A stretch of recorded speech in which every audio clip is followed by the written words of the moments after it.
last semester, so the final 5 months before graduation, I had to take a writing course. It was an African American writing course. It was elective I had to take to graduate. Took that class, and I love history, especially African American. For those that don't know, look up Amos and Andy, and that's one thing I want to do.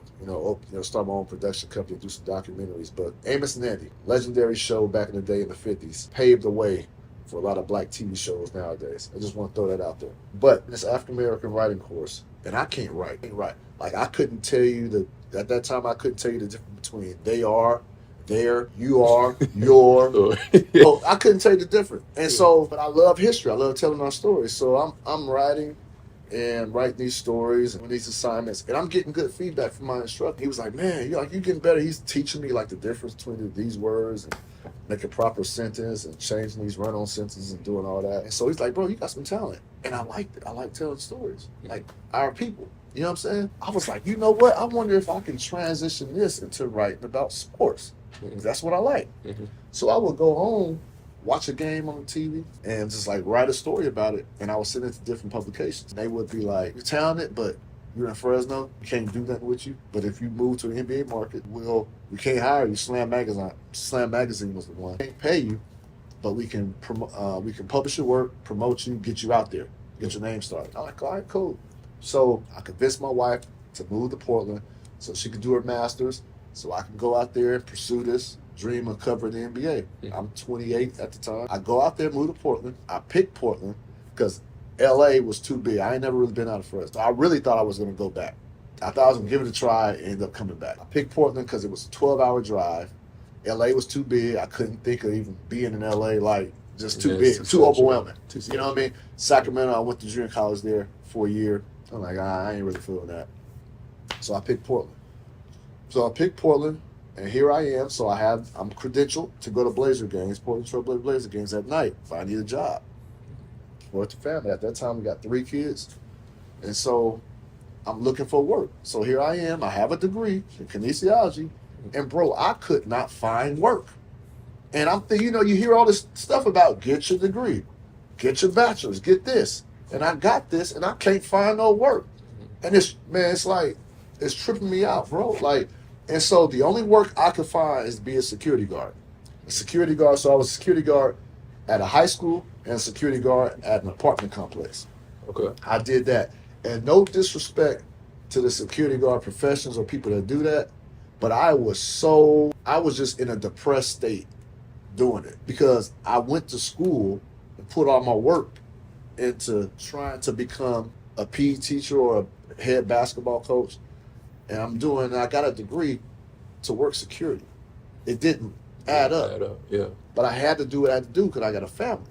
Yeah. So I did that for a year, and I went to games at night, Blazer games at night, and I was just on a mission, bro. And so let me say this. So I answered your question. I got to it, man. I answered this question about how I became a security guard.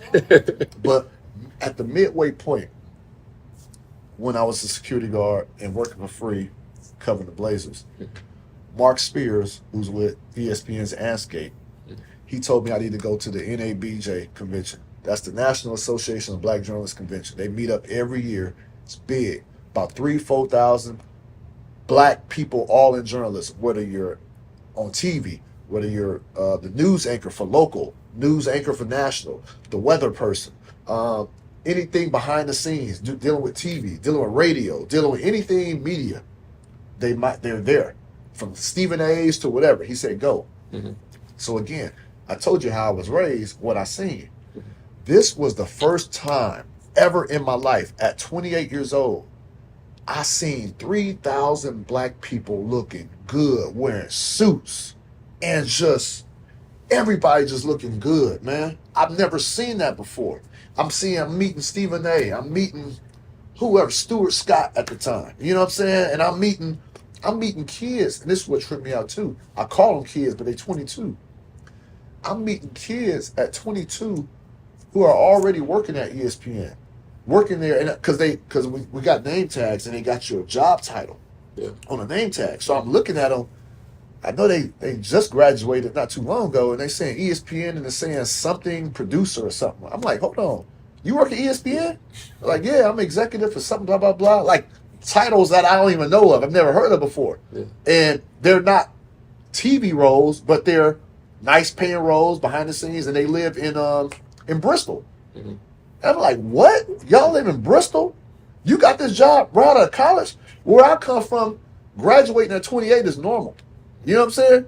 It take us a while to figure things out. Like, we'll dibble and dabble in it, come back. That was normal. I never knew people really graduated at 21, 22, and then hit the career field of their choice. Mm-hmm. So here I am seeing all this black excellence, man, and I'm 28, and I just felt so behind. I felt so behind. I felt like everything I saw, everything I was told was not everything, but was wrong. You know what I'm saying? Mm-hmm. Like, I had a wrong mindset and the wrong vision. And so when I saw that in ABJ, I left depressed because I felt like I wasted the majority of my 20s, but I left extra motivated because I was like, I'm going to catch up. Mm-hmm. I'm going to catch up. I'm going to catch up. I'm going to get what's like, I'm going to accelerate this. Like, I'm going to get mine. Mm-hmm. So when I left, and it was in July of 2011, I went back and I was like killing even more. Breaking news, getting these exclusive stories. Like, I was just on a mission. And so towards the end of 2011, Comcast Sportsnet Northwest at the time, it's NBC Sports Northwest now, but they air all the Blazer games. They were hiring for the first time a Blazer beat writer, somebody who would appear on TV 3 times a week, Mm-hmm. someone who would travel with the Blazers everywhere they went, write stories, daily. And long story short, I got the job.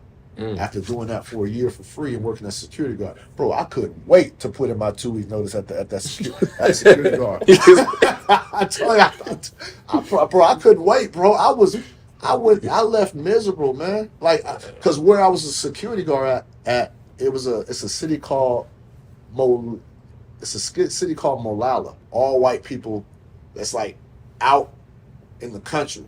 Yeah. Black people you don't see black people. So, you're seeing Confederate flags around.